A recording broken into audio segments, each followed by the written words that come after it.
তেল, এই আম তেল দিয়ে ডাল সেদ্ধ করে,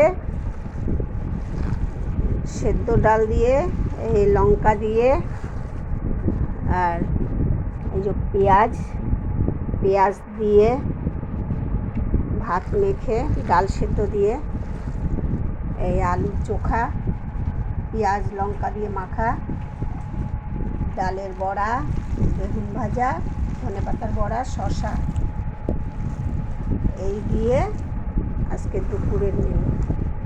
যদি ভালো লেগে থাকে লাইক, কমেন্ট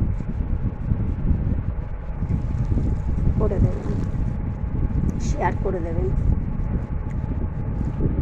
ডাল সেদ্ধ আম তেল দিয়ে পেঁয়াজ লঙ্কা দিয়ে মেখে, আলু সেদ্ধ পেঁয়াজ লঙ্কা মেখে, ডালের বড়া, ধনেপাতার বড়া, বেগুন ভাজা, শসা।